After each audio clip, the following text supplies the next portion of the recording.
As the investigation has progressed, we have learned and believe that both subjects were radicalized and have been for quite some time. We do have evidence that both of these subjects did some participated in target practice in some ranges within the metro area or within the Los Angeles area.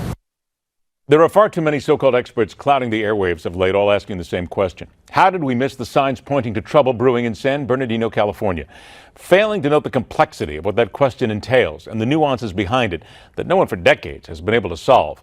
But perhaps we can begin with a few simple items that could spell the difference in finding these killers before they strike and then keeping individuals safe at the same time. Our guest is the noted author of Red Flags, How to Spot Frenemies, Underminers, and Toxic People in Every Part of Your Life. Also president of the San Diego chapter of the Association of Threat Assessment Professionals. Welcome, Dr. Wendy Patrick, back to the Hard Line. Dr. Patrick, Wendy, as I always like to say, it is a pleasure to see you again. I think we're on a first-name basis now after all the times that we've been on television together. But we certainly are, Ed. Thank you. I certainly hope so. It's always a pleasure to talk to you. When we talk about threat assessment, though, what are we missing? Because again, that question's always asked, but what's the simplest things that sometimes we need to begin with?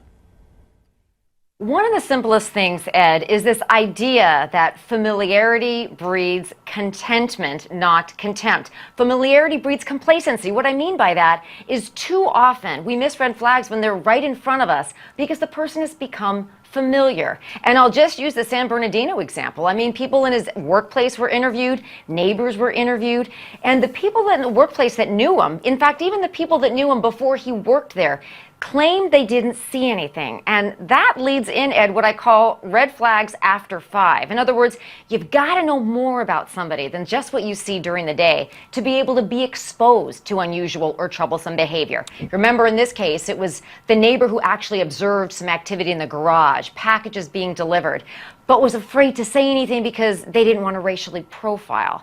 So it's got to be a matter of vigilant living, both offensively and defensively, to really take an interest when something sparks our suspicion, as it should, even if, as in this case, the person is familiar. What do you mean by living offensively? Living offensively would be actually checking out things that make you suspicious. We don't want to be involved in the investigation. People don't want to talk to police. As you heard in this case, nobody wants to be accused of racial profiling. Living offensively is living with more vigilance. In other words, following up on things that actually make you suspicious, following up on somebody working in the garage, getting packages delivered at all hours. Now, what does that look like? That's what people are worried about. Nobody wants to run to the police every time they see something. But that's what we're told to do, isn't it, in a post-9/11 society? When you see something, say something. So there's got to be more of really a willingness to get involved, to involve law enforcement. Worst case scenario, you're wrong, but you've reported something in good faith. Maybe it's actually checking it out yourself or taking more of an interest in your coworkers, learning more about what they do when they're off the clock. Only then are we able to tell whether somebody's dangerous or whether somebody is as safe as they appear to be because you see them every day. Okay, I got less than a minute left then. How do we live offensively, but then stop becoming paranoid? That's just it. It's you can be prepared without being paranoid. Knowledge is power. Learning how to protect yourself, your space, your neighborhood. Remember, neighborhood watch doesn't work if nobody's watching. Think through, even when you go out to dinner, look around and think outside the box. What are 5 things you can use as a weapon if you had to? And parents should be more able to, have these drills with their kids. I know parents are saying, well, my kids aren't old enough to understand this.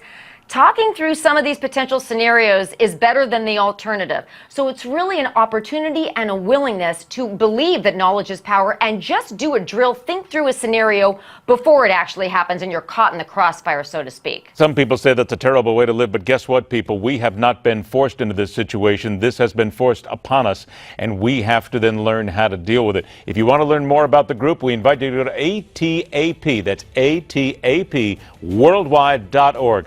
Wendy, it's always a pleasure to get a chance to talk to you. I see you're back on our coast right now. Safe travels back to Los Angeles, to the West Coast. And if I don't see you, Merry Christmas. Thanks so much for joining us. The battle in cyberspace and the hard fact anyone who uses the internet better learn to understand civil liberties. Next on The Hard Line.